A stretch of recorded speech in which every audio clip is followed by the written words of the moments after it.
Assalamualaikum warahmatullahi wabarakatuh.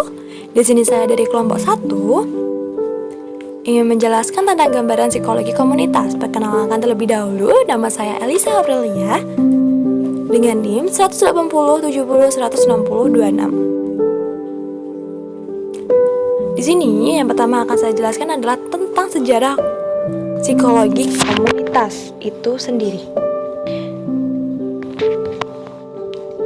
Jadi, psikologi komunitas itu mulai berkembang di Amerika sejak tahun 1955. Ketika diumumkan Undang-Undang tentang pengembangan konsep kesehatan mental untuk mengurangi jumlah rumah sakit jiwa. Pada tahun 1963, Kennedy Bill mengemukakan sistem komprehensif health layanan kesehatan mental, melakukan deteksi dini dari gangguan kesehatan jiwa yang dapat menurunkan jangka waktu penderita yang dimasukkan ke RSJ. Kemudian, pada tahun 1965 terbentuklah Community Psikologi dalam American Psychological Association atau yang disingkat dengan APA. Saat ini, banyak yang mengakui pertemuan psikolog pada tahun 1965 di konferensi Swampscott sebagai awal resmi psikologi komunitas kontemporer.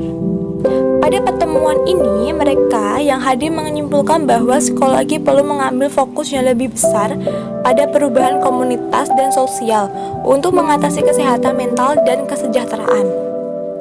Dan selanjutnya yang akan saya bahas yaitu tentang psikologi komunitas itu sendiri. Psikologi komunitas adalah bidang psikologi yang memiliki objek kajian hubungan individu, lingkungan komunitas, dan lingkungan yang lebih luas untuk mencapai tujuan kesejahteraan komunitas. Dan penelitian terhadap bidang-bidang psikologi komunitas yaitu dikarenakan psikologi komunitas banyak mengacu pada bidang-bidang psikologi yang lain, seperti psikologi sosial, psikologi perkembangan, psikologi klinis, psikologi konsumen, dan psikologi kelompok. Juga disiplin-disiplin ilmu lain di luar psikologi, seperti antropologi, sosiologi, kesehatan masyarakat, kriminologi, ekonomi, hukum, dan sejarah sosial. Para ahli dan praktisi psikologi komunitas memberikan sumbangan yang signifikan untuk memajukan kesejahteraan kehidupan dalam suatu komunitas. Sumbangan memajukan kesejahteraan berkehidupan dalam suatu komunitas itu dilakukan melalui intervensi yang bersifat kolaboratif. Memajukan kehidupan masyarakat itu meliputi kesejahteraan fisik, sosial, psikologi, dan spiritual melalui proses pemberdayaan warga dan berkelompok-kelompok komunitas.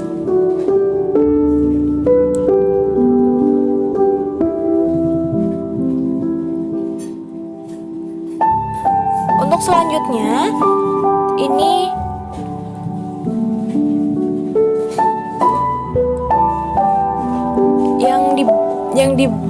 yang diberikan perhatian dalam psikologi komunitas.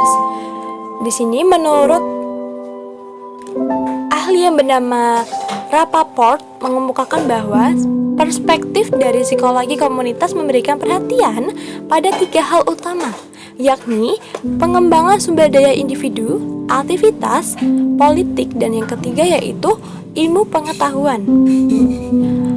Dan pada intinya, pendekatan komunitas tidak meletakkan gangguan di dalam individu yang terganggu dan juga tidak secara totalitas menyalahkan lingkungan, akan tetapi fokusnya kepada interaksi orang dengan lingkungan, mengidentifikasikan peran dan daya lingkungan yang dapat menciptakan atau mengurangi masalah individu, dan kemudian memusatkan diri pada pengembangan individu dan kelompok individu untuk lebih dapat menyesuaikan diri dengan keadaan yang dihadapi.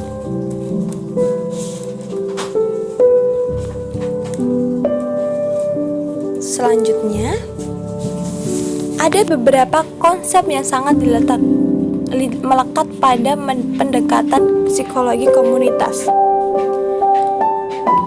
Pertama adalah pencegahan dari gangguan psikologi bertujuan untuk menghemat biaya perawatan penderita. Terdiri dari 3, yaitu pemecahan primer, sekunder, dan tersier. Yang kedua adalah pemberdayaan manusia. Pemberdayaan manusia dalam masyarakat bertujuan untuk mempertahankan kesejahteraan dan mencegah munculnya gangguan-gangguan psikologi. Selanjutnya itu di sini ada beberapa pertimbangan dalam psikologi komunitas. Yang pertama yaitu psikologi komunitas menekankan pada 2 aspek secara serentak, yaitu kondisi masyarakat sebagai dasar teori dan riset pada proses lingkungan sosial.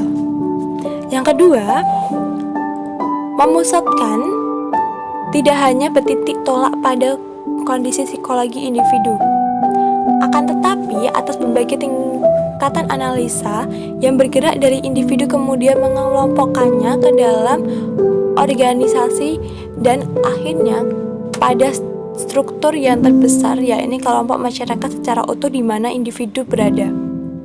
Yang ketiga,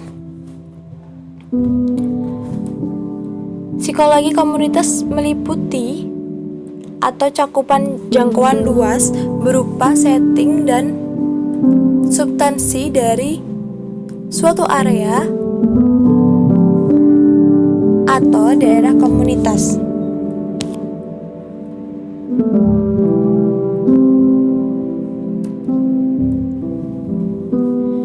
Dari ketiga dasar tersebut di atas, psikologi komunitas dalam menganalisis permasalahan individu memiliki keunikan tersendiri, mulai dari kondisi individu itu sendiri, kemudian mengarah kepada suatu pergerakan sosial masyarakat, atau sebaliknya, atau juga dimulai secara bersama-sama.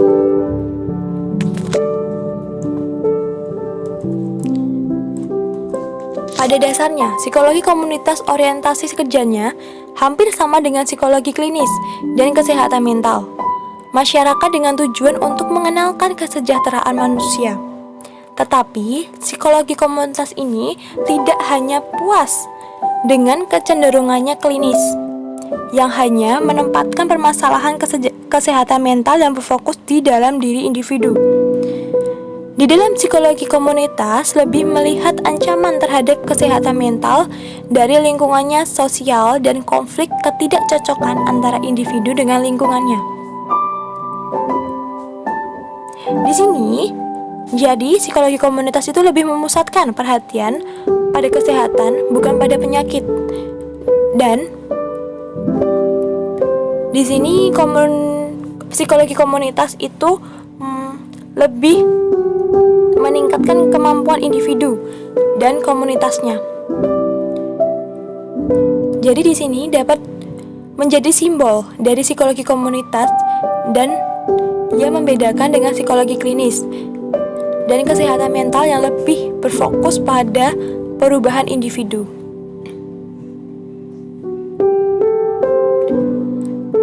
Sekian dari pemaparan materi saya tentang gambaran psikologi komunitas. Mohon maaf bila ada salah-salah kata atau kekurangan dalam penjelasan saya. Wassalamualaikum warahmatullahi wabarakatuh.